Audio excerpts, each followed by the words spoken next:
All my dear masters for you మీకోసం ఛానల్కు స్వాగతం సుస్వాగతం. ముందుగా మన గురుగారైన శ్రీ బ్రహ్మర్షి పితామహ పత్రిజీ గారికి మన గురుమాతకు నా ఆత్మ ప్రణామాలు మాస్టర్స్.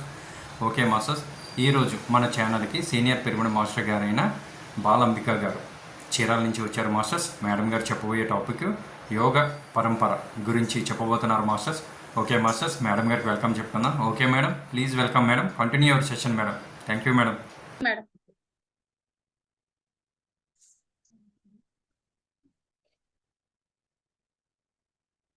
అందరికీ నమస్కారం అండి. నా పేరు బాలాంబిక. నేను చీరాల నుంచి మాట్లాడుతున్నానండి. ముందుగా మా అందరి గురువు గారు అయినటువంటి డాక్టర్ బ్రహ్మర్షి సుభాష్ పత్రిజీ గారికి, అలాగే స్వర్ణమాల మేడం గారికి, అలాగే స్పిరిచువల్ టాబ్లెట్స్ రీసెర్చ్ ఫౌండర్ అయినటువంటి డాక్టర్ జీకే గారికి, నా తల్లిదండ్రులకి, ఇక్కడున్న మీ అందరికీ కూడా నేను నా ఆత్మ ప్రణామాలు తెలియజేసుకుంటున్నానండి. ఈ రోజు నేను చెప్పబోయే టాపిక్ ఏంటంటే యోగ పరంపర అన్నమాట. యోగ పరంపర అంటే ఏంటంటే ఒక పూర్ణాత్మ. పూర్ణ అంటేనే దాని అర్థం ఏంటంటే ఫుల్ అని. అది ఇంకా దానికి ఎక్కడ ఏమి వెలితి లేకుండా నిండి ఉన్నది అని అర్థం అన్నమాట. అంటే పూర్ణాత్మ అంటే ఇంకా అది అన్ని రకాలుగాను కూడా అన్ని విషయాల్లో కూడా వాళ్ళు పూర్తిగా వాళ్ళ జ్ఞానాన్ని సంపాదించుకున్నట్లుగా అర్థం అన్నమాట. వాళ్ళ పూర్ణాత్మ అంటే గనక. అలాంటి పూర్ణాత్మ నుంచి ఒక పూర్ణాత్మగా ఎదిగిన తర్వాత వాళ్ళేంటంటే ప్రతి క్షణం కూడా పూర్ణాత్మ నుంచి అనేకమైనటువంటి ఆత్మలన్నీ భూమి మీదకి రిలీజ్ అవుతూ ఉంటాయన్నమాట. వాటిని అంశాత్మలంటారు. లేదంటే గనక జీవాత్మలని గూడా అంటారు. అలా ఒక పూర్ణాత్మ నుండి విడిపోయినటువంటి ఒక జీవాత్మ ఏ స్థితిలోకి భూమి మీదకి వస్తుంది, మరలా ఎన్ని దశలు దాటుకొని చివరికి పూర్ణాత్మని చేరుకుంటుంది. ఇదంతా తెలుసుకునే ఈ వరుస క్రమాన్నే మనము యోగ పరంపర అంటామన్నమాట. అసలు యోగము అంటే ఏంటంటే, మనకి కలిసి ఉండటం అనేసి మామూలుగా మన వాడుక భాషలో మనం చెప్పుకుంటాము. అట్లా గాకుండా మనకి పూర్వకాలంలో ఈ ఋషులు, మహర్షులు వీళ్ళందరూ ఏం చెప్పారంటే, జీవాత్మ నుం మరియు పరమాత్మ యొక్క కలయికయే యోగము అని జెప్పి చెప్పారనమాట. అంటే ఒక జీవాత్మ మరలా ఎప్పటికైతే పరమాత్మను కలుస్తుందో దాన్నే యోగము అని జెప్పి చెప్పారనమాట. అట్లాగే ఏంటంటే, ఇంకా కొంతమంది యోగానికి అసలు ఎన్ని రకాల అర్థాలున్నాయో మనం ఇప్పుడు చెప్పుకుందాం. ఇంకా కొంతమంది ఏం చెప్తారంటే, మనకి అప్పటి వరకు లేకుండా అప్పుడు ఏదైతే వస్తుందో దాన్ని గూడా యోగమని అంటాం. అంటే ఇప్పుడు చూడండి, కొంతమందికి గృహయోగమని, వివాహ యోగమని, రాజయోగమని ఇట్లా రకరకాలుగా అనుకుంటారు. అంటే అప్పటి వరకు మనకు లేకుండా అప్పుడు వచ్చిన దాన్ని గూడా యోగమని అంటారన్నమాట. ఇంకా ఏంటంటే మనకి భగవద్గీతలో శ్రీకృష్ణుడు ఏం చెప్తారంటే, మంచి చెడుల్లోనూ, కష్టము, సుఖంలోనూ, దుఃఖమొచ్చినా గానీ, సుఖమొచ్చినా గానీ, లేదా కష్టమొచ్చినా గానీ, సంతోషమొచ్చినా కానీ, అది ఎలాంటిది పాజిటివ్‌గా ఉండని, నెగెటివ్‌గా ఉండని. అన్ని విషయాల్లో గూడా మనం ఎప్పుడైతే సమత్వ భావాన్ని కలిగి ఉంటామో, దాన్ని గూడా యోగం అని అంటామనమాట. ఇవాళ మనకు కష్టమొచ్చిందని ఏడవకూడదు, బాధపడకూడదు. ఇవాళ మరలా సుఖమొచ్చింది, సంపదొచ్చిందని మనం పొంగిపోనకూడదు. అలా ఎలాంటి స్థితిలో అయినా గానీ సమత్వ భావన ఎవరైతే కలిగి ఉంటారో దాన్ని గూడా యోగం అని అంటారనేసి మనకి భగవద్గీతలో శ్రీకృష్ణుల వారు చెప్పారనమాట. ఇంకొకటేంటంటే, ఈ ప్రాపంచిక బంధాలన్నిటిని కూడా వదిలేసుకొని ఒక మరలా ఒక పరమాత్మను చేరుకోవటానికి ఏ వ్యక్తి అయితే గనక సాధన చేస్తూ ఉంటారో ప్రపంచిక బంధాలన్నీ వదిలేసుకొని వాళ్ళని గూడా యోగులని అంటారనమాట. అయితే మనకి దీంట్లో పతంజలి మహర్షి ఏం చెప్పారంటే మనకి, యోగః చిత్తవృత్తి నిరోధకః అని చెప్పారు. అంటే ఇక్కడ చిత్తము అంటే మనసు, వృత్తి అంటే అది చేసే పని. వృత్తి అంటే పని. నిరోధం అంటే నిలపటం అన్నమాట. అంటే ఇప్పుడు మనకి ఇక్కడ మనసు చేసే పనేంటంటే, ఎప్పుడు ఏదో ఒకటి ఆలోచిస్తూనే ఉంటుంది మనసు. ఎక్కడ మన కంటికి ఏది కనిపిస్తే దాని వైపు మన మనసు ఆలోచన వెళ్ళిపోతుంది. లేదా జరిగిపోయిన విషయాలు, జరగబోయే విషయాలు అవన్నీ ఆలోచించుకుంటూ, అంటే గాలి కంటే వేగంగా మనసు వెళ్తుందని చెప్పి మనం అందరం అనుకుంటా ఉంటాం. ఎప్పుడు మన మనసు యొక్క పనేంటంటే ఆలోచించడం అన్నమాట. ఆ మనసు యొక్క వృత్తిని నిరోధించటమే యోగము అని చెప్పి పతంజలి మహర్షి చెప్పారనమాట. అంటే ఎప్పుడు అయినా గాని మన ఈ అతిగా ఉన్నటువంటి ఈ ఆలోచనలన్నిటిని కూడా ఎప్పుడైతే మనం నిలపగలుగుతామో దాన్నే యోగము అంటారనేసి పతంజలి మహర్షి చెప్పారనమాట. అంటే ఎప్పుడైతే మనము ఈ మనసుని అతిగా చేసేటువంటి ఆలోచనలు, కోపం గాని, బాధ గాని, ద్వేషం గాని, దుఃఖం గాని ఇలా రకరకాల ఆలోచనలు వస్తూ ఉంటాయి. ఎలాంటి పరిస్థితుల్లో అయినా గానీ, వాటన్నిటిని గూడా మనము ఆ మనసుని నిలుపుకోగలిగి, అన్నిటి పట్ల సమభావన కలిగి ఉన్నప్పుడే ఈ జీవాత్మ అనేది పరమాత్మతో కలుస్తుందనమాట. ఇట్లాగా ఇన్ని రకాలుగా ఈ యోగానికి మనం అర్థం చెప్పుకున్నాము. పరంపర అంటే ఒక వరుస క్రమం అన్నమాట. అంటే ఎన్ని వరుసల్లో ఈ మనము ప్రయాణించి ఎన్ని ఎన్ని విధాలుగా మనం ప్రయాణించి పరమాత్మ నుంచి విడిపడిన తర్వాత మళ్ళా చివరికి మనం పరమాత్మను చేరుకుంటామనేటువంటి ఈ వరుస క్రమాన్నే పరంపర అంటారనమాట. అంటే యోగ పరంపర అంటే ఒక పరమాత్మ నుంచి మనం విడిపోయిన తర్వాత తిరిగి మరలా మనం పరమాత్మను చేరుకునేటువంటి ఉన్న ఈ దశలన్నిటిని గూడా యోగ పరంపర అంటారనమాట.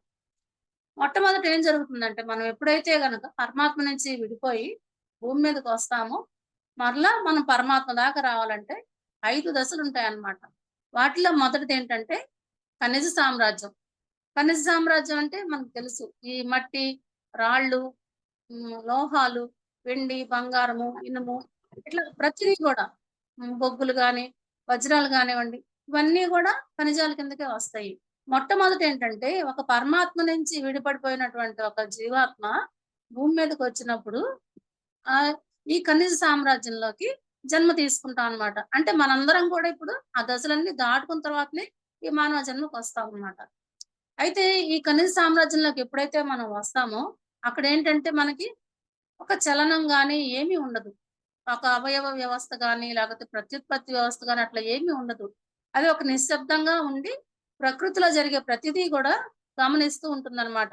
అది చిన్న ఇసుక రేణువు గావచ్చు, లేకపోతే పెద్దది ఏదైనా పెద్ద వస్తువైనా గావచ్చు. ఇనుప వస్తువైనా గావచ్చు, అది వెండి, బంగారం ఏదైనా కావచ్చు. అదేంటంటే కానీ వీటికి కూడా ప్రాణం ఉంటుందంట. వాటి చుట్టూ జరిగే ప్రతిదీ గూడా ఇవి గమనిస్తూనే ఉంటాయంట.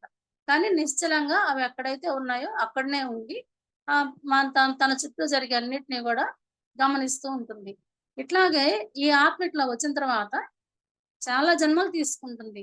ప్రతి దశలో గూడా ఆత్మ యొక్క ముఖ్య ఉద్దేశ్యం ఏమై ఉంటుందంటే, వాటిల్లో ఉన్నతమైనదేదో ఆ ఉన్నతమైనది తీసుకునే వరకి గూడా ఆత్మ అనేది ప్రయాణం చేస్తూనే ఉంటుంది. అంటే ఒక మట్టి రేణువుగానో, ఇసుక రేణువుగానో, ఒక బురదగానో ఉన్నటువంటి ఈ ఆత్మ అలాంటి తీసుకున్న తర్వాత చిట్ట చివరికొచ్చేసి ఒక బంగారంగానో, వజ్రంగానో, స్ఫటికంగానో ఆ స్థితికి చేరుకునే వరకి గూడా తన ప్రయాణం తను కొనసాగిస్తూనే ఉంటుందన్నమాట.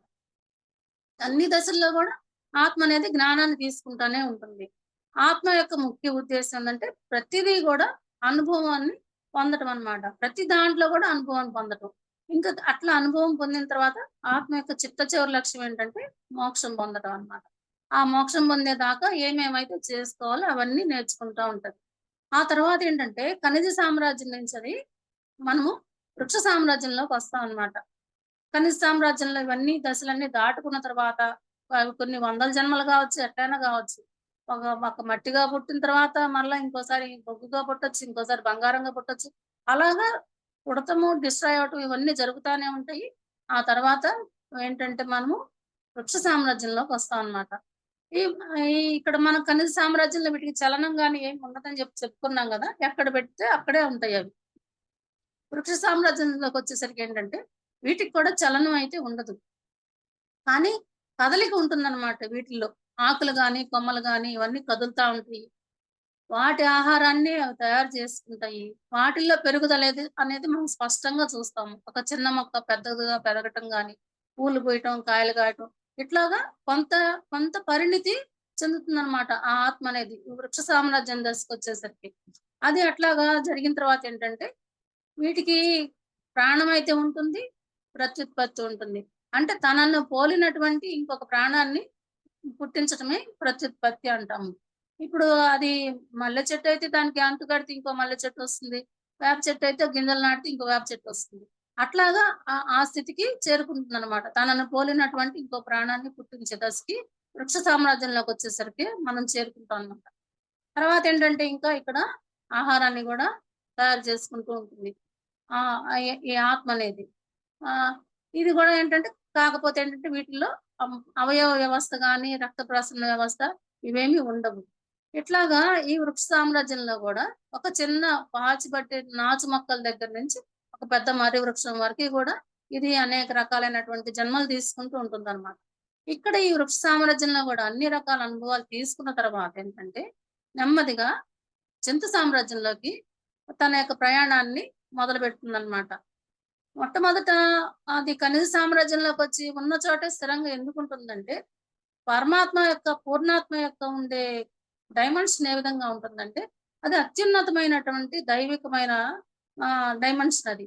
అక్కడి నుంచి ఒక్కసారిగా భూమి మీదకొచ్చేసరికి ఏంటంటే, ఇక్కడ అంత త్వరగా అడ్జస్ట్ కాక, అది కొంతకాలం అలాగే స్తబ్దుగా ఉండిపోతుందనమాట. కామ్‌గా ఉండి అన్ని గమనించుకుంటూ ఉంటుంది.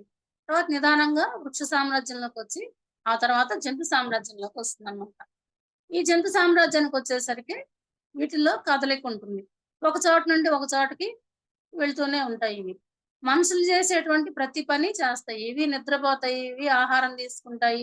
వీటికి విసర్జక వ్యవస్థ, శ్వాస వ్యవస్థ, ప్రత్యుత్పత్తి వ్యవస్థ ప్రతిదీ గూడా మనం ఏమైతే చేస్తామో అవన్నీ గూడా జంతువులు చేస్తూనే ఉంటాయి. వీటికి కూడా మనకులాగానే కళ్ళు, ముక్కు, నోరు, గుండె, ఊపిరితిత్తులు ఇట్లా ప్రతి అవయవం గూడా వీటిల్లో కూడా జంతు దశలో లాస్ట్‌కొచ్చేసరికి ఇవన్నీ ఉంటాయన్నమాట. ఈ జంతువుల్లో గూడా మొట్టమొదట అవి బాక్టీరియా, వైరస్‌గా అలా జన్మలు తీసుకున్న తర్వాత చివరికి చీమలని, కప్పలని ఇట్లాగా ఎలుకలని ఇంకొక నెక్స్ట్ స్టెప్ అలాగ పెరుగుతా జన్మ తీసుకుంటా ఉంటాయన్నమాట. చైతన్యాన్ని పెంచుకుంటూ ఉంటాయి. ఈ చీమలు ఇలాంటి దశల్లోకొచ్చేసరికి ఏమైతదంటే వీటికి కొన్ని లక్షల చీమలకు కలిపి ఒక ఆత్మ ఉంటుంది. ప్రతి చీమకి గూడా ఒక ఆత్మ అనేదైతే ఉండదు. కొన్ని లక్షల చీమలకి ఒక ఆత్మ ఉంటుందన్నమాట. ఆ తర్వాత కప్పలు గాని, ఎలుకలు గాని ఇలాగ వచ్చేసరికి ఒక 25,000కి, 30,000కి కప్పలకు కలిపి, ఎలుకలకు కలిపి ఒక ఆత్మ అలా ఉంటుందన్నమాట. ఇంకా అవి ఉన్నత స్థితికి వచ్చేసరికి ఈ ఆత్మ ఎదుగుదల ఎప్పుడైతే ఉంటుందో చివరిగా వచ్చేసరికి ఏంటంటే అవి పెంపుడు జంతువులుగా వస్తాయన్నమాట మన దగ్గరికి. అప్పుడు మనుషులకి అవి అలవాటు పడతా ఉంటాయన్నమాట. ఇట్లా ఈ కుక్కలు గాని, గుర్రాలు గాని, పిల్లులు గాని ఇలాగా ఈ జంతువుల దగ్గరకొచ్చేసరికి ఏంటంటే 2 జంతువులకు కలిపి ఒక ఆత్మ ఉంటుందన్నమాట. అప్పటి వరకేందంటే కొన్ని చిన్న స్థాయిలో అయితే లక్షల ప్రాణులకు కలిపి ఒక ఆత్మ, కొన్ని వేల ప్రాణులకు కలిపి ఒక ఆత్మ, కొన్ని వందల ప్రాణులకు కలిపి ఒక ఆత్మ అలా ఉంటే, ఈ కుక్కలు, గుర్రాలు ఇట్లాగా వీటి దగ్గరకొచ్చేసరికి 2 జంతువులకు కలిపి ఒక ఆత్మ ఉంటుందన్నమాట. అక్కడ గూడా అవేంటంటే, ఆ 2 జంతువులు ఆత్మ ఒకటే గాబట్టి, అది ఎలాంటి జ్ఞానం తీసుకోవాలనుకుంటదంటే, ఒకటి వీధి కుక్కగాను, ఒకటి పెంపుడు జంతువుగాను. పెంపుడు జంతువుగా అయితే ఎలాంటి అనుభవాలు పొందుతున్నాము, లేదా అడవిలో ఉంటేనో, వీధుల్లో ఉంటేనో మనం ఎలాంటి అనుభవాలు పొందుతున్నాము, ఇలా రకరకాలుగా జ్ఞానాన్ని సంపాదించుకుంటూ ఉంటుందన్నమాట. మనం ఎప్పుడైతే ఈ ఖనిజ సామ్రాజ్యం, వృక్ష సామ్రాజ్యం, జంతు సామ్రాజ్యం ఇక్కడి వరకి వచ్చే వాటన్నిటిని గూడా ఇది జన్మ పరంపర అంటారనమాట. యోగ పరంపరలోనే ఇది ఇక్కడి వరకు వచ్చేదాన్ని జన్మ పరంపర అంటారు. ఇక్కడి వరకి గూడా ఏం ఏం చేసినా గాని వాటికి కర్మలైతే అంటవు. అంటే ఇప్పుడు ఒక పెద్ద పులొచ్చేసి ఒక జింకనో, ఒక కుందేలునో చంపి తిన్నా, ఒక పామొచ్చేసి ఒక అప్పని చంపి తిన్నా, ఇక్కడైతే కర్మలనేవి ఉండవన్నమాట ఇంకా. ఆ జంతు దశ వరకి కూడా కర్మలనేవి ఉండవు. ఇవి ఇక్కడి వరకి దీన్ని జన్మ పరంపర అంటారనమాట. ఇవంతా అయిపోయిన తర్వాత మనుష్య సామ్రాజ్యంలోకి వస్తాం మనం. ఆ ఆత్మ ఈ అన్ని దశలు దాటుకున్న తర్వాత మనము మనుష్య సామ్రాజ్యంలోకి ప్రవేశిస్తామనమాట. ఎప్పుడైతే ఈ మనుష్య సామ్రాజ్యంలోకి ప్రవేశించామో, తల్లి గర్భంలో నుంచి బయటపడటమే ఒకసారిగానే మనకి ఇంకా కర్మలు మొదలవుతాయన్నమాట. ఇప్పటి నుంచి జరిగేదన్నిటిని కూడా కర్మ పరంపర అంటారు. ఎప్పుడైతే ఈ మనం తల్లి గర్భంలోంచి బయటపడ్డామో, మన కదలికలతోటి మన కర్మలన్నీ గూడా మొదలవుతాయన్నమాట. అయితే ఈ తొలి జన్మల్లో ఏంటంటే మనుషులుగా మనం పుట్టినా గాని, మనం జంతు దశ నుంచే వస్తాం గాబట్టి, దాదాపుగా గూడా మనలో జంతు లక్షణాలనేవి ఉంటాయన్నమాట. కొంచెం క్రూర స్వభావం గాని అట్లాగా గూడా ఉంటాయన్నమాట వాళ్ళలో. అంటే ఐ మీన్ మనలోనే. మనమే ఇవన్నీ దశలన్నీ దాటుకొని ఈ స్థితికొస్తామన్నమాట. అక్కడేమైతుందంటే మొదటి దశల్లో ఇవి మనం మనుషులు ఎలా ఉంటారంటే, నేను బాగుంటే చాలు. ఇంకెవరు ఎట్లా పోయినా పర్వాలేదు. నా నా నేనేంట, నా సంతోషమేంట, నా సుఖమేంట అంతవరకే ఉంటారనమాట. ఆ తర్వాతేంటంటే నా భార్య, నా బిడ్డలు లేదా నా భర్త, నా బిడ్డలు, నా కుటుంబం నేను బాగుంటే చాలు అనుకుంటారు. అప్పుడేంటంటే వాళ్ళలా బాగుండటం కోసమనేసి ఇతరుల నుంచి వాళ్ళు కష్టపడి సంపాదించాలని గూడా అనుకోరనమాట.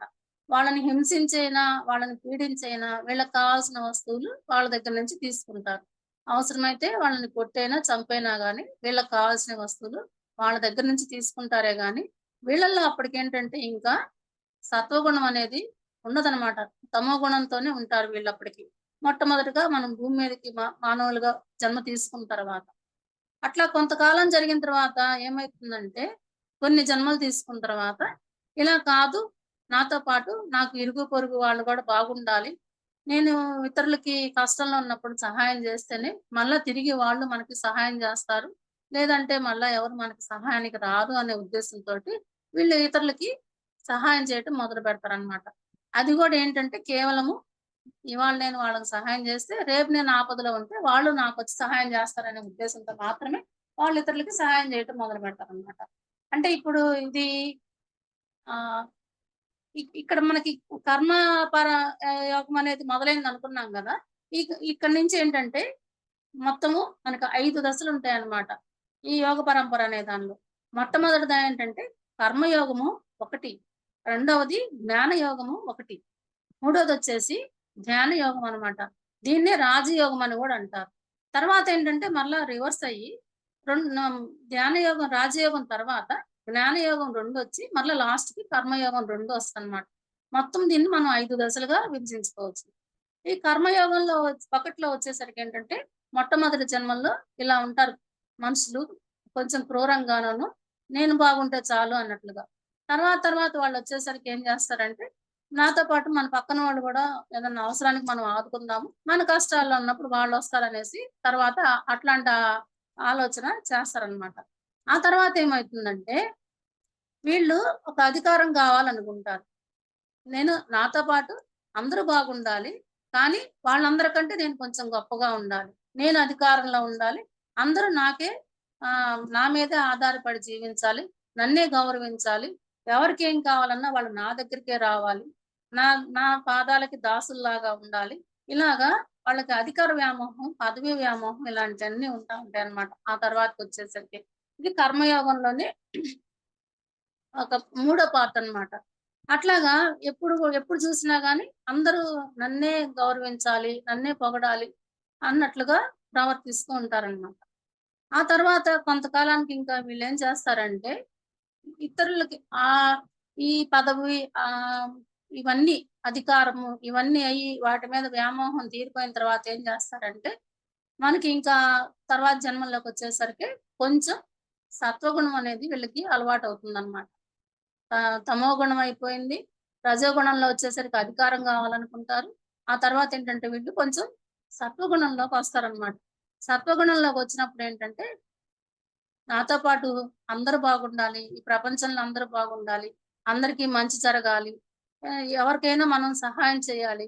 నాకున్నంతలో ఇంకొకళ్ళకి ఏదన్నా ఇచ్చానంటే గనక, మనం పంచిందేదైనా పెంచబడుతుంది. ఇతరులకి మనం ఏదైనా ఇస్తే అది ఎప్పటికైనా మనకు అవసరానికి మనకు తిరిగి వస్తుంది. ఇలాంటి ఆలోచనలతో ఏంటంటే, వీళ్ళు ఇతరులకి సహాయం చేయటం మొదలుపెడతారనమాట. సహాయం చేయటమైతే మొదలుపెడతారు గానీ, ఏం జేస్తారంటే, తను చేసిన సహాయానికి, తను చేసిన దాన ధర్మాలకి గుర్తింపు కోరుకుంటారనమాట వీళ్ళు. అంటే, ఇప్పుడు సపోజ్ చూడండి, మనమే ఏదైనా గుళ్ళో గాని, ఎక్కడైనా ఒక చందా ఇచ్చామనుకోండి. పలానా వాళ్ళు ఇంతిచ్చారు అనేసి ఒక పేరునైతే మనం కోరుకుంటాం. ఆ స్థితికి వస్తారనమాట. మనకి ఇంత ఉన్నది కాబట్టి, ఇందులో కొంత మనం ఇతరులకు సహాయం చేస్తే అందులో తప్పు లేదు అనుకోని, సహాయం చేయటం అయితే మొదలుపెడతారు కానీ, దానికి వాళ్ళు ఒక గుర్తింపుని కోరుకుంటారనమాట. అలా గూడా కొన్ని జన్మలు గాని, లేతే ఒకే జన్మలో అయినా గాని, వాళ్ళు మార్పనేది ప్రతి ఆత్మకి గూడా వాళ్ళ సొంత స్వేచ్ఛ మీద ఆధారపడి ఉంటుందనమాట. ప్రతి విషయానికి ఆత్మ ఒక జన్మ తీసుకోవచ్చు, 10 జన్మలైనా తీసుకోవచ్చు. మారటానికి వాళ్ళు. అట్లాగా అది ఎవరెవరి స్వేచ్ఛను బట్టి ఆధారపడి ఉంటుందనమాట. తర్వాత కొంతకాలానికి వీళ్ళేంటంటే ఇస్తారు గానీ, దాని గురించి వాళ్ళు ఎలాంటి గుర్తింపు ఆశించరనమాట. మనకున్నది మనం ఇస్తున్నాము. అది జ్ఞానం గావచ్చు, ధనం గావచ్చు, ఇంకోటి అది ఏదైనా వాళ్ళ దగ్గరున్నది ఏదైనా గానీ ఇతరులకి ఇస్తే ఏముంది మంచే గదా! అనేసి ఇచ్చేసి దాని గురించి వాళ్ళు మళ్ళా ప్రతిఫలాన్ని ఆశించరనమాట. ఈ స్థితికొచ్చేసరికి దీన్ని నిష్కామ కర్మ అంటారనమాట. ఇట్లాగా ఈ కర్మయోగంలో కూడా వాళ్ళు మా ఇతరుల నుంచి పీడించుకొని తినే దగ్గర స్థితి నుంచి మరలా వాళ్ళు ఈ స్థితి వరకి వస్తారనమాట. ఇంకా ఎవరికైనా మనం దానం చేస్తేనో, పుణ్యం చేస్తేనో రేపొద్దున మన పిల్లలకి బాగుంటారు. ఆ పుణ్యం మన పిల్లలకి అక్కరకొస్తది. లేదా మనం కష్టకాలంలో ఉంటే మనకు అక్కరకొస్తది. ఇట్లా ఆలోచించి ఆ తర్వాతేంటంటే మనకి ఏ పుణ్యము వద్దు. దాని నుంచి మనకి ఏ ప్రతిఫలము వద్దు. నా దగ్గరున్నది నేను ఇద్దాం అనుకుంటున్నాను. ఇచ్చేసాను. ఇచ్చేసిన దానికి ఇంక గుర్తింపొద్దు. ఇచ్చేసానన్న సంగతి కూడా వాళ్ళు గుర్తుంచుకోరనమాట. ఆ చివరికి ఆ స్థితికొస్తారనమాట. ఇంక ఇదంతా గూడా ఏంటంటే కర్మ పరంపరలోనే ఉంటదనమాట. ఆ తర్వాతేంటంటే వీళ్ళు కొంతకాలానికి ఏం జరుగుతుందంటే వీళ్ళు హ్మ్. తమో గుణంలోను, రజో గుణంలోను వీళ్ళు అనేకమైనటువంటి కా కాని పనులు చేస్తూ ఉంటారు గదా! ఇతరులని పీడించడం, హింసించటము, చంపటము. మరి రజోగుణంలో అధికారంలో ఉన్నప్పుడు గూడా వీళ్ళు అలాంటి పనులు ఇతరులను ఇబ్బంది పెట్టడం ఇవన్నీ చేస్తూ ఉంటారు. అట్లాంటివి చేసినప్పుడు ఏమైతదంటే కొంతకాలానికి వీళ్ళకి నిదానంగా ఆ యొక్క ఫలితాన్ని అనుభవించడానికి కష్టాలనేవి మొదలవుతాయన్నమాట. ఆ కష్టాలనేవి ఎలా ఉంటాయంటే, అవి ఆరోగ్యపరంగా కావచ్చు, ఉద్యోగం పోవటమో, వ్యాపారంలో దెబ్బతింటమో, సాంఘికంగా ఇతరులతోటి గొడవలవటమో, కుటుంబంలో సమస్యలు రావటమో, ఇట్లా రకరకాలైనటువంటియి వీళ్ళకి సమస్యలనేవి రావటం మొదలవుతాయన్నమాట. ఆ మొదలైనప్పుడేంటంటే, వీళ్ళల్లో ఒక అంతర్మథనం మొదలైతది. ఎందుకు జరుగుతుంది నాకిట్లాగా అనేసి. వీళ్ళప్పుడే ఆ టైంలో ఏంటంటే, మనశ్శాంతిగా ఉంటదనేసి ఎక్కడైనా ఎవరైనా ఒక జ్ఞానం గురించి చెప్తంటే, అక్కడికి వెళ్దాము, విందాము అని అనుకుంటూ ఉంటారనమాట. అది ఒక పురాణాలే గావచ్చు, ప్రవచనాలే గావచ్చు, ఇలా మంచి మంచి హ్మ్, త్యాగరాజ కీర్తనలు అలాంటివి ఏదైనా గానివ్వండి. అలాంటి చోట్లకి వెళ్ళి వాళ్ళు అక్కడ ఏదైనా కానీ కొంత జ్ఞానం తీసుకోవాలి అనుకుంటా ఉంటారనమాట. మనకు కూడా ఏం చెప్తారంటే జ్ఞానాగ్ని దగ్ధ కర్మాణం అని చెప్తారు. మనం తీసుకునే జ్ఞానమే ఆ తీసుకున్న జ్ఞానాన్ని మనం ఎప్పుడైతే ఆచరణలో పెడతామో అప్పుడు మన కర్మలన్నీ కూడా మనకి దహించుకుపోతాయన్నమాట. వీళ్ళేంటంటే నిదానంగా జ్ఞానాన్ని తీసుకునే దారిలోకి వెళ్తారనమాట. అక్కడికి వెళ్ళిన తర్వాత వాళ్ళకేం జరుగుతుందంటే ఎప్పుడు వినని కొత్త కొత్త విషయాలన్నీ వింటూ ఉంటారనమాట. అదేంటంటే ఆహ్, ఆత్మ పరిశీలన లేకపోతే మనకి ఆత్మను గురించిన మాటలు 1, 4 సార్లు వింటూ ఉంటారనమాట. అప్పుడు వాళ్ళకి ఏమనిపిస్తుందంటే ఇక్కడ మన శరీరం అంటే నేనొక్కడినే కాదు. నాలో ఒక ఆత్మ అనేది ఉన్నది అనేది వాళ్ళప్పటికి అర్థం చేసుకుంటారనమాట. ఎప్పుడైతే ఈ జ్ఞాన యోగం దశకి వాళ్ళొస్తారో అప్పుడనమాట. అప్పుడు వాళ్ళేం జేస్తారంటే, అక్కడికి వెళ్ళి ఇవన్నీ ఫస్ట్ వినటం మొదలుపెడతారనమాట. ఈ జ్ఞానయోగం ఒకటిలో ఏంటంటే 4 దశలుంటాయి. కర్మయోగంలో ఎలాగైతే 4 దశలున్నాయో ఫస్టు ఇతరులకి కాదు అంతా నాకే కావాలనుకుందాం. తర్వాత ఇతరులకు కూడా సహాయం చేద్దాము. తర్వాత సహాయం చేద్దాం గానీ దాన్ని గుర్తింపు కోరుకుందాము. తర్వాత నిష్కామ కర్మ చేద్దాము. అలా 4 దశలున్నాయి. తర్వాత ఈ జ్ఞానయోగంలో గూడా ఏంటంటే 4 దశలుంటాయన్నమాట. ఒకటొచ్చేసి శ్రవణము, 2 మననము, 3 నిధిధ్యాస, 4 ఆహ్, సాక్షి చైతన్యం అన్నమాట అది. అట్లాగా ఈ 4 దశలుంటాయన్నమాట. ఎప్పుడైతే వీళ్ళు శ్రవణం అంటే ఏంటంటే, అక్కడికి వెళ్లి అన్నీ వింటూ ఉంటారన్నమాట. వాళ్ళు చెప్పేవన్నీ గూడా వీళ్ళు వింటూ ఉంటారు. ఏం జరిగింది ఇక్కడ ఆహ్, మనం చేసేటువంటి పాప పుణ్యాల ఫలితమే ఇవాళ మనం ఇది అనుభవిస్తున్నాము. మరి కొంతమంది మంచిగా ఉంటున్నారు. మంచి జన్మలు తీసుకుంటున్నారు. కొంతమందొచ్చేసి వాళ్ళ జీవితం చాలా నరకప్రాయంగా ఉంటుంది. కొంతమంది ధనవంతులుగా ఉంటున్నారు. కొంతమంది పేదవాళ్ళుగా ఉంటున్నారు. కొంతమంది అందంగా ఉంటున్నారు. కొంతమంది అందవిహీనంగా ఉంటున్నారు. అంగవైకల్యంతో ఉంటున్నారు. కొంతమందికి పుట్టుకతోనే చుట్టూరా చాలా మంది బంధువులతో ఉంటారు. కొంతమంది అనాథలుగా పెరుగుతున్నారు. అసలు ఇలాంటివన్నీ ఎందుకొస్తున్నాయి? ఇలాంటి వాళ్ళలో ఒక అంతర్మథనం అనేది మొదలైతదనమాట. వాళ్ళ కష్టాలు మొదలవ్వంగానే. అప్పుడేంటంటే వీళ్ళు ఇలాంటి చోట్లకి వెళ్ళినప్పుడేంటంటే వినటం మొదలుపెడతారు. అక్కడ ఏం వింటారంటే, మనం చేసుకున్నటువంటి పాప పుణ్యాలే పూర్వజన్మలో మనం చేసుకున్నటువంటి పాప పుణ్యాల యొక్క ఫలితాన్ని అనుభవించడానికి మరలా మనం ఇక్కడికి జన్మ తీసుకోవడానికి వచ్చామనేసి చివరికి అన్నిటి యొక్క సారాంశం వాళ్ళకి అదిగా అర్థమైద్దనమాట. అంటే మనం ఎప్పుడో చేసిన పాపాన్ని ఆహ్, ఇవాళ ఇప్పుడు ఈ దాన్ని అనుభవించి దాని మూలంగానే మనకి ఇవాళ ఈ కష్టం వచ్చింది.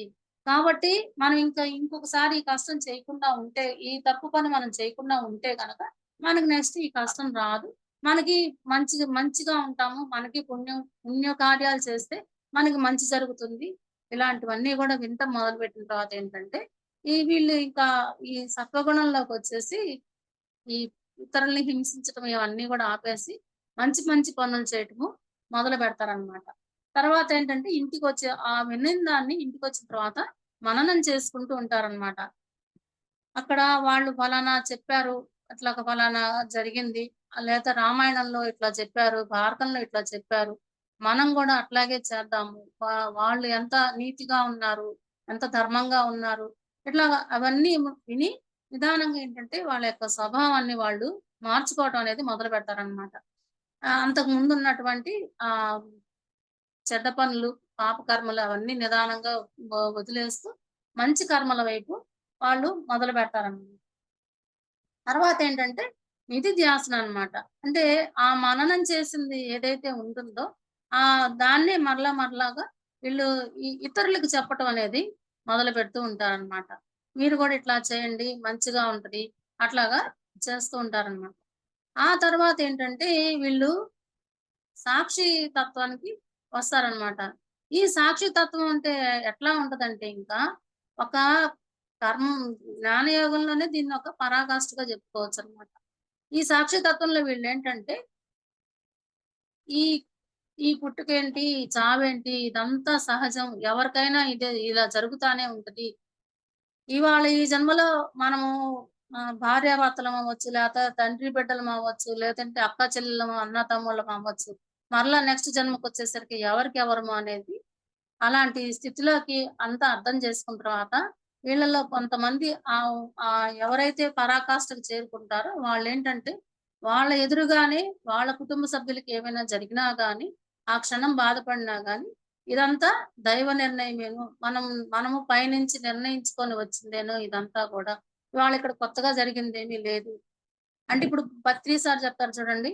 మరణం కూడా మధురమేను. దాన్ని గూడా మనం ఎంజాయ్ చేయాలి అని ఎట్లయితే చెప్పారో, ఇంకా అట్లా ఈ ఈ జ్ఞానయోగాన్ని బాగా సాధన చేసిన వాళ్ళేంటంటే, ఆహ్, చివరికి వాళ్ళు ఆ స్థితికి చేరుకుంటారనమాట. దీన్ని గూడా మనం పట్టించుకోవాల్సిన అవసరం లేదు.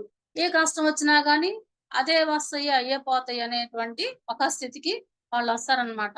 అంటే ఇప్పుడు మనం చెప్పుకున్నాం గదా! సమత్వ స్థితికి రావటం, కష్ట సుఖాల్లోనూ, మంచి చెడుల్లోనూ, దుఃఖంలోనూ, సంతోషంలోనూ అన్నిట్లో గూడా వీళ్ళు సమత్వ స్థితిని అలవాటు చేసుకుంటారనమాట. ఏదొచ్చినా గానీ ఒక వైరాగ్య స్థితి లేదా నిర్లిప్త అనుకోవచ్చు. మనకు చూసేవాళ్ళకి అది నిర్లిప్తంగా అనిపిస్తది. వాళ్ళైతే గనక అది ఒక జ్ఞానం, వాళ్ళలో ఉన్నటువంటి ఒక జ్ఞానం దేనికి కూడా వాళ్ళకి చెలించకుండా చేస్తదనమాట. అన్నిటిని సమానంగా చూసేటువంటి స్థితికి వాళ్ళొస్తారనమాట. ఏంటంటే ఈ జ్ఞానయోగం దశలోకొచ్చేసరికి.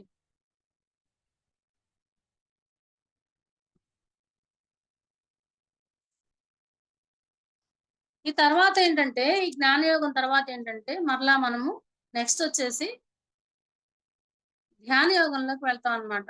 ఇంత ఇంత జ్ఞానం తెలుసుకున్న తర్వాత ఏంటంటే వాళ్ళు ఈ ఈ జ్ఞాన యోగంలో గూడా మనము కొంతవరకు కర్మలు చేస్తూనే ఉంటాం అన్నమాట. నెక్స్ట్ వచ్చేసరికి ఏంటంటే వీళ్ళు ధ్యాన యోగంలోకి వెళ్తారు. ధ్యాన యోగం అంటే ఏంటంటే ఇంక వాళ్ళు కేవలం ధ్యానం చేస్తూనే ఉంటారన్నమాట. వాళ్ళ ధ్యాసంతా గూడా అంటే ఇప్పుడు ఋషులు గాని ఇట్లా వీళ్ళుంటారు గదా!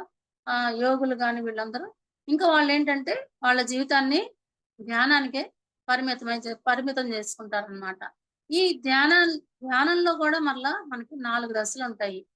అవేంటంటే ఫస్ట్ మనం శ్వాస మీద ధ్యాస పెట్టుకుంటాం. తర్వాత ఆలోచన రహిత స్థితిలోకి వెళ్తాము. నెక్స్టొచ్చేసి నాడీ మండల స్థితి. ఆ తర్వాతేంటంటే థర్డ్ ఐ ఓపెన్ అవ్వటం. ఇవన్నీ మనకి తెలిసిన విషయాలే. ధ్యానంలోకొచ్చిన కొత్తల్లో మనం ఏం చేస్తామంటే శ్వాస మీద ధ్యాస పెట్టుకొని కనీసం 41 రోజులైనా గాని రోజుకి 2 గంటలని, 3 గంటలని మనకు వీలైనంత ఎక్కువ సమయాన్ని మనం ధ్యానానికి కేటాయించుకుంటూ ఉంటామనమాట.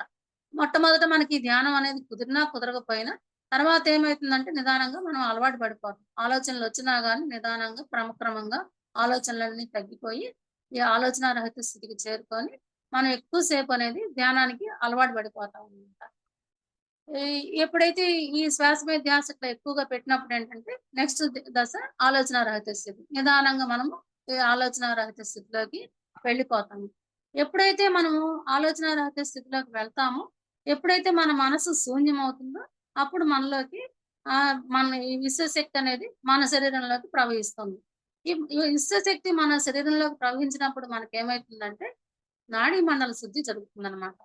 ఈ నాడీ మండల శుద్ధి జరిగేటప్పుడే మనకి అనేక రకాలైనటువంటి నొప్పులు రావటం గానివ్వండి, ఆహ్, మ ఆహ్, ఏదో ఒక వ్యాధి మనకి ఆహ్, బయటపడటం గాని, తలనొప్పి రావటం, కడుపులో నొప్పి రావటం, ఇట్లాంటివి మనకి చాలా రకాలైనటువంటి స్థితుల్ని మనం అనుభవిస్తా ఉంటాము. మనకేం జెప్తారంటే, అక్కడ ఆ ప్రాంతంలో మీకు శుద్ధి జరుగుతుంది. కాబట్టి అక్కడ మీకు నొప్పొస్తుంది. దాన్ని మీరేం పట్టించుకోవద్దనే జెప్తారు. ప్రతిసారి చెప్పినా గాని అదే జెప్తారు. ఎవరు మెడిటేటర్స్, సీనియర్ మాస్టర్స్ ఎవరినడిగినా గాని, ధ్యానంలో మీకు నొప్పులొచ్చినాయంటే గనక, మీకక్కడ శుద్ధి జరుగుతుందనేసి అర్థం అని జెప్పి చెప్తారనమాట. ఈ స్థితిలోనే మనకి చాలా మందికి చాలా రకాలైనటువంటి ఒక్కొక్కళ్ళకి ఒక్కో రకమైనటువంటి అనుభవం వస్తుంది. ఈ శరీరం అనేది పెద్దగా అవుతున్నట్లు గాని, లేపోతే చిన్నగా అయిపోతున్నట్లు గాని, ఇలా రకరకాలైనటువంటి అనుభవాలు కలుగుతా ఉంటాయి. ఆ టైంలో ఏందంటే మనకి నాడీ మండల శుద్ధి జరుగుతుందనమాట. ఎప్పుడైతే గనక ఒక తల్లి పురిటి నొప్పుల్ని ఓర్చుకొని ఉంటుందో, అప్పుడు ఒక బిడ్డ బయటికొచ్చినట్టుగానే మనకి ఈ ధ్యానంలో ఈ ఈ స్థితిలో ఏంటంటే, మనకొచ్చినటువంటి ఈ నొప్పులన్నిటిని నాడీ మండల శుద్ధి జరిగేటప్పుడు మనకొచ్చేటువంటి ఈ నొప్పులన్నిటిని గూడా మనం ఓర్చుకొని కంటిన్యూగా మనం ఎప్పుడైతే ధ్యానం చేస్తామో, అప్పుడు మనకేమైతుందంటే తాడై ఓపెన్ అయితుందనమాట. థర్డ్ ఐ ఓపెన్ అవ్వటం అంటే ఇంకా మనకి తెలిసిందే గదా! ఎప్పుడైతే మనకి ఈ జ్ఞాన నేత్రం అనేది తెరుచుకుంటుందో, అప్పుడు మనం ఏం చేస్తామంటే, మనకి గత జన్మలు తెలుస్తాయి. జరగబోయే విషయాలు తెలుస్తాయి. మనము సూక్ష్మలోకయానం జేస్తాము. ఇట్లాగా కొంతమంది మనకు దేవతామూర్తులు దర్శనమిస్తారు. వాళ్ళు మనతో మాట్లాడటము, మనకు జరగబోయేయి తెలియజేయటము, ఇట్లా రకరకాలైనటువంటి అనుభవాలు కలుగుతాయన్నమాట. కొంతమందైతే అదే తీక్షణంగా ధ్యానం చేసుకుంటే, వాళ్ళ ఎన్నో జన్మలు వాళ్ళు చూసుకుంటారు. అంటే ఏ జన్మలో మనం ఏ పాపం చేశామా, ఏ చెడు కర్మ చేశామా, దాని ఫలితాన్ని మనం ఇప్పుడు ఎట్లా అనుభవిస్తున్నామో, అవన్నీ గూడా వాళ్ళు ఈ ధ్యానంలో తెలుసుకుంటారనమాట. ఎప్పుడైతే థర్డ్ ఐ ఓపెన్ అవుతుందో అప్పుడు. తెలుసుకోవటం వల్ల ఏం చేస్తుందంటే, వాటికి వాళ్ళు ఆహ్, ప్రాయశ్చిత్తం అనేది చేసుకుంటారు. ఇంకొకసారి మనం ఎప్పుడు గూడా ఇలాంటివి ఎప్పుడు మనం చేయకూడదనేది, ఇది చేశాం గాబట్టి మనకిది వచ్చింది. కాబట్టి ఇంకెప్పుడు ఇలాంటివి మనం చేయకూడదు. లేదా ఏం చేస్తే మనకి మరుజన్మ ఉత్తమంగా ఉంటుంది. ఇలాంటివన్నీ గూడా మనకి తాడై ఓపెన్ అయినప్పుడు తెలుస్తుందనమాట. అందుకనే ఏంటంటే దీన్ని ఈ ధ్యాన యోగాన్నే రాజయోగం అంటారనమాట. అంటే the king of all yogas. ఎప్పుడైతే గనక అన్ని రకాల యోగాలన్నిట్లో కూడా ఉత్తమమైనదేంటంటే ధ్యాన యోగం అన్నమాట. ఒక రాజు లాంటిదన్నమాట ఇది. ఎప్పుడైతే మనము ఈ ధ్యాన స్థితిలోకొచ్చామో, అప్పుడు మనము ఈ అన్నిటిని గూడా మనము పొందుతామన్నమాట. ఏంటి ఆహ్, మనకి ఇతర లోకాలు దర్శించటం గాని, సూక్ష్మ శరీరయానం గాని, గత జన్మలు చూసుకోవటము, భవిష్యత్తును తెలుసుకోవటము, భగవంతుడితో మాట్లాడటము, ఇవన్నీ గూడా మనము తెలుసుకుంటామనమాట. ఈ ఈ తెలుసుకున్న తర్వాత ఇంతటితో అయితే గనక ఒక యోగికి వాళ్ళ యొక్క ఆహ్, ఏమంటారు? వాళ్ళ యొక్క బాధ్యత తీరిపోదనమాట.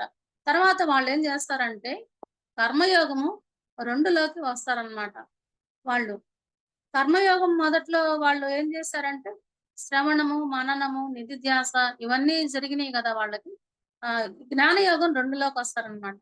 ఇప్పుడు వీళ్ళేం జేస్తారంటే, అప్పుడు మనమేం జేసామంటే, కర్మయోగం 1లోకి మనకొక కష్టం వచ్చినప్పుడు, మనం ఒకళ్ళ దగ్గరికి వెళ్ళాము.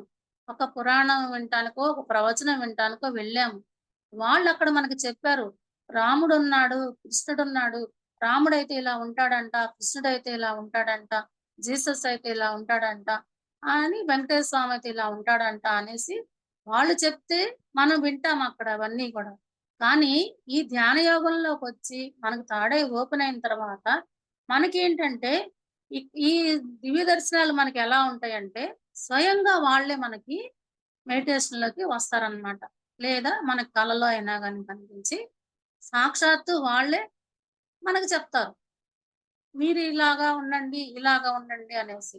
ఇక్కడ ఈ శ్రవణం ఎవరి ద్వారా జరుగుతుందంటే మనకి ఏ భగవంతుని గురించి అయితే మనం వినటానికి వెళ్ళామో కర్మయోగం ఒకటిలో, ఆ భగవంతుడే మనకు స్వయంగా వచ్చి మనకు చెప్తారనమాట. ఇట్లాగ మీరు ఈ పని చేయండి మీకు ఇట్లా అని చెప్పేసి మనకి వాళ్ళ నుంచి కొన్ని సూచనలు గాని, సలహాలు గాని వస్తూ ఉంటాయన్నమాట. వాళ్ళు చెప్పిన ఇది శ్రవణము రెండవ దశ కర్మయోగంలో. దీని తర్వాతేంటంటే మననము. మననంలో గూడా రెండో దశ ఉంటుంది. అదేంటంటే మనకి ధ్యానం మెడిటేషన్ అయిపోయిన తర్వాత లేదా కనుక కలలో వచ్చినా గాని తెల్లవారు లేచిన తర్వాత రాత్రి మనకి ఫలానా భగవంతుడు మనకు కనిపించాడు. మన ఇష్ట దైవం గాని ఎవరైనా మాస్టర్ గావచ్చు. ఎవరైనా గావచ్చు. మనకి ఫలానా పని చేయమని చెప్పారు అనేసి అది వాళ్ళు గుర్తుకు తెచ్చుకుంటారనమాట. తెల్లవారు లేసిన తర్వాత. లేదా మెడిటేషన్ నుంచి బయటకొచ్చిన తర్వాత. ఆ తర్వాతేంటంటే వాళ్ళింకా నిధిధ్యాసనంలోకి వీటిని ఆచరణలో పెడతారు. ఏ మాస్టర్ అయితే మనకొచ్చి మీరు పలానా పని చేయండి. మీరు భూమి మీదకి ఈ వర్క్ చేయడానికొచ్చారు అని ఎవరైతే గనక మనకి చెప్తారో, మనకేమైతే మెసేజ్‌లొచ్చినాయో వాటిని ఇంకా ఆచరణలో పెట్టి ఇలాంటి స్థితి అందరికీ కావాలి అనని జెప్పి అనుకుంటారనమాట. వీళ్ళేం జేస్తారంటే ఇంకా ప్రతి ఒక్కళ్ళ చేత మెడిటేషన్ చేపించటము, ప్రతి ఒక్కళ్ళకి ఈ జ్ఞానాన్ని అనేది బోధించటము, ఇవన్నీ చేస్తారనమాట. అంటే వీళ్ళు ఒక తపనుంటది వీళ్ళల్లో. అందరికీ ఈ స్థితి రావాలి. అందరికీ ధ్యానం అనేది బాగా కుదరాలి.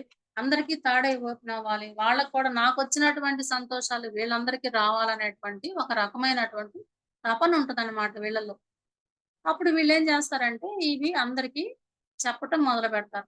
అట్లాగే ఈ సాక్షి తత్వంలో గూడా ఏంటంటే, ఆ భగవంతుడు కనిపించి చెప్పినయన్నీ గూడా వీళ్ళందరి చేత ఆచరింపజేస్తూ, వాళ్ళకి వీళ్ళు గైడెన్స్ ఇస్తూ ఉంటారనమాట. ఇంకా మీరిట్లా చేయండి, అట్లా చేయండి అనేసి వాళ్ళకొచ్చిన డౌట్స్‌కి కూడా వీళ్ళు గైడెన్స్ ఇస్తూ ఉంటారనమాట. దీని తర్వాత నెక్స్ట్‌కి మరలా మనం ఏమవుతామంటే, కర్మయోగం 2 నుంచి జ్ఞానయోగం 2 నుంచి మళ్ళా కర్మయోగం 2కి వెళ్తామనమాట. కర్మయోగం ఒకటిలో మనమేం చేసాము? ఎంతకి ఇతరుల నుంచి మనం ఏమి తీసుకుందామా? లేకపోతే ఇతరులకి సహాయం చేసి ఇట్లా రకరకాల స్థితులున్నాయి గదా! కానీ కర్మయోగం 2లోకొచ్చేసరికేంటంటే, వీళ్ళెప్పుడు గూడా అందరికి మంచి చేసే పనిలోనే ఉంటారనమాట.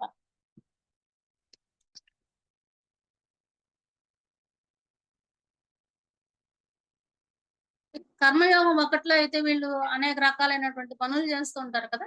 కర్మయోగం 2లో ఏంటంటే, వీళ్ళు ధ్యానం చేస్తూ, ఇతరుల చేత ధ్యానం చేయిస్తూ ఉంటారనమాట. కర్మయోగం ఒకటిలో ఏంటంటే, మనం చేసిన ప్రతి పనికి గూడా వాటికి మనం ఫలితాన్ని అనుభవిస్తాం ఖచ్చితంగా. అది మంచైనా, చెడైనా గాని. కర్మయోగం 2లో ఏంటంటే, వీళ్ళు చేసే పనికి వీళ్ళకి ఫలితం అనుభవించాల్సిన అవసరం అయితే ఏం లేదు. ఇక్కడ వీళ్ళు ఎలా అంటే ఒక, ఒక మాస్టరు ఆహ్, ఎప్పుడైతే వీళ్ళు సాక్షి తత్వంలోకి వెళ్ళిపోతారో కర్మయోగం 2లో హ్మ్. ఒక మాస్టర్ అవుతారనమాట వీళ్ళు. అంటే ఇప్పుడు సపోజ్ ఒక శ్రీకృష్ణుడు గానియండి, బుద్ధుడు గానివ్వండి, జీసస్ గానివ్వండి, రాముడు, కృష్ణుడు, శివుడు ఇలా వీళ్ళు ఒక భగవంతుడి స్థితికి వెళ్ళిపోతారనమాట. ఆ పత్రి సార్ గానివ్వండి ఇట్లా వీళ్ళందరూ కూడా. వీళ్ళేంటంటే మరల భూమి మీదకి జన్మ తీసుకోవడానికి ఎందుకొస్తారంటే వాళ్ళైతే గనక మనమైతే మనం చేసినటువంటి కర్మల్ని అనుభవించడానికి మళ్ళా మనం జన్మ తీసుకుంటాము. కానీ వాళ్ళకైతే గనక వాళ్ళకి జన్మ తీసుకోవాల్సిన అవసరమే ఉండదసల. వాళ్ళంతట వాళ్ళు ఇదిగో పలానా ప్రాంతంలో అధర్మం ఉంది. లేకపోతే వాళ్ళక్కడ ఇబ్బందుల్లో ఉన్నారు. అక్కడ వాళ్ళకి నా అవసరం ఉంటుంది. కాబట్టి నేనక్కడికి వెళ్ళాలి అనుకుంటేనే వాళ్ళక్కడికొచ్చి జన్మ తీసుకుంటారనమాట. ఆ! భగవద్గీతలో కృష్ణుడు చెప్తారు చూడండి. యదా యదా హి ధర్మస్య గ్లానిర్భవతి భారత అనేసి. అంటే ఎక్కడ అధర్మం తెచ్చి మీరితే అక్కడ నేను జన్మ అక్కడికి నేను వస్తాను అని చెప్పి ఎట్లయితే చెప్తారో, మనమైతే మనం చేసినటువంటి పనుల కర్మల ఆధారంగా జన్మ తీసుకుంటాము. నెక్స్ట్ జన్మలో హ్మ్. పేదవాళ్ళగా పుట్టాలా? లేకపోతే అనేక కష్టాలు అనుభవిస్తూ పుట్టాలా? అంగవైకల్యంతో పుట్టాలా? ఇలాంటివన్నీ గూడా మనం చేసిన కర్మల ఆధారంగానే మన జన్మలుంటాయి. కానీ వాళ్ళకింక అట్లాగా జన్మ తీసుకోవాల్సిన అవసరమైతే వాళ్ళకి లేదు. ఈ క జ్ఞానయోగం 2తోనే వాళ్ళు అన్ని స్థితుల్ని దాటుకొని ఎళ్ళిపోతారనమాట. కానీ ఏంటంటే వీళ్ళు ఇతరులకి కేవలం ఈ భూమి మీద ఉన్నటువంటి మానవుల్ని ఉద్ధరించడానికి, మనకి సేవ చేయటానికి, మనల్ని కూడా వాళ్ళ స్థితికి తీసుకురావటానికి మాత్రమే, అక్కడ మనల్ని కష్టాల బారి నుంచి కాపాడటానికి మాత్రమే వాళ్ళు మరలా జన్మ తీసుకుంటారనమాట. ఏంటి కర్మయోగం 2లోకొచ్చేసరికి. కానీ వాళ్ళకి తీసుకోవాల్సిన అవసరం అయితే ఉండదన్నమాట. కాబట్టి ఏంటంటే వీళ్ళు అక్కడ కర్మయోగం ఒకట్లో మనమేం చేస్తున్నాము? మన కోసము, మన కుటుంబ సభ్యుల కోసమే మనం ప్రతి పని చేస్తున్నాము. ఒక ఉద్యోగం చేసినా, వ్యాపారం చేసినా, లేకపోతే ఇంట్లో వంట చేసినా, ఏ పనైనా గాని మనం మన కోసము, మన వాళ్ళ కోసం చేస్తున్నాము. కానీ ఇక్కడ కర్మయోగం 2లోకి వీళ్ళు ఎక్కడైతే జన్మ తీసుకోవాలనుకుంటారో, ఏ ప్రాంతంలో అయితే, ఆ ప్రాంతంలోకొచ్చి వాళ్ళు జన్మ తీసుకున్న తర్వాత ఏంటంటే, వాళ్ళు లోక కళ్యాణం కోసమే వాళ్ళు చేసే ప్రతి పని గూడా ఉంటుందన్నమాట. లోక కళ్యాణం కోసం చేస్తారు గాబట్టి, వాళ్ళకసలు కర్మలే అంటవన్నమాట. వాళ్ళు భూమి మీదకి రావాలనుకున్నప్పుడు వస్తారు. వెళ్ళాలనుకున్నప్పుడు వెళ్ళిపోతారన్నమాట.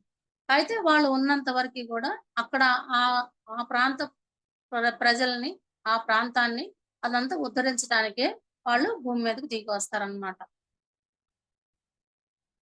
ఇట్లాగ వచ్చిన తర్వాత ఏంటంటే వీళ్ళు రావాలనుకున్నప్పుడు వస్తారు, వెళ్ళాలనుకున్నప్పుడు వెళ్తారనమాట. దీన్నే ఏంటంటే మహాయానము అని గూడా అంటారు. ఈ ఇదంతటిని కూడా ఈ యోగ పరంపర అంటారనమాట. ఎప్పుడైతే వీళ్ళిట్లాగా వచ్చి అక్కడ వాళ్ళని ఉద్ధరించేసి మళ్ళా వెళ్ళిపోతూ ఉంటారో, దీన్ని మహాయానం అంటారు.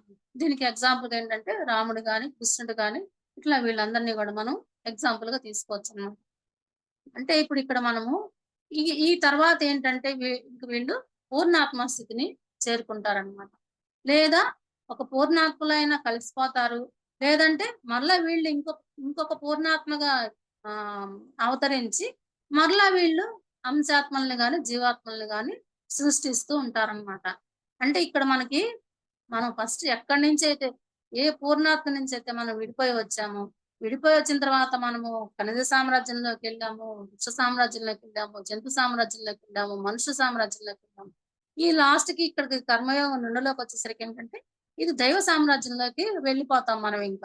మనమే భగవంతుడిగా జన్మ తీసుకోవటానికి అవకాశం ఉంటుంది. ఎందుకండి అంటే ఈ సాధనలన్నీ గూడా మనం చేసి ఎప్పుడైతే మనం లోక కళ్యాణానికి పాటుపడతామో, ఇతరుల కోసం అంటే అన్‌కండిషనల్ లవ్ అంటారు కదా! ఎప్పుడైతే మనము అలాంటి స్థితికి మనం వెళ్ళిపోతామో, ఇతరుల శ్రేయస్సు కోసం మనం ఎప్పుడైతే పాటుపడతామో, మనం కూడా ఒక భగవంతుడిగా మారి, మనం గూడా ఒక పూర్ణాత్మగా మారతామనమాట. అంటే ఇప్పుడు ఒక పూర్ణాత్మ నుంచి విడిపడిపోయి, మరలా తిరిగి పూర్ణాత్మను చేరుకునేటువంటి ఈ అన్ని దశల్నే యోగ పరంపర అంటారు. మేడం ఇంతటితో కంప్లీట్ అయింది మేడం ఇది. Thank you. Okay madam. For you మీకోసం మన ఛానల్‌కి వచ్చి ఎంతో ఆత్మజ్ఞానం అందించారు masters. Thank you madam. Thank you. Thank you.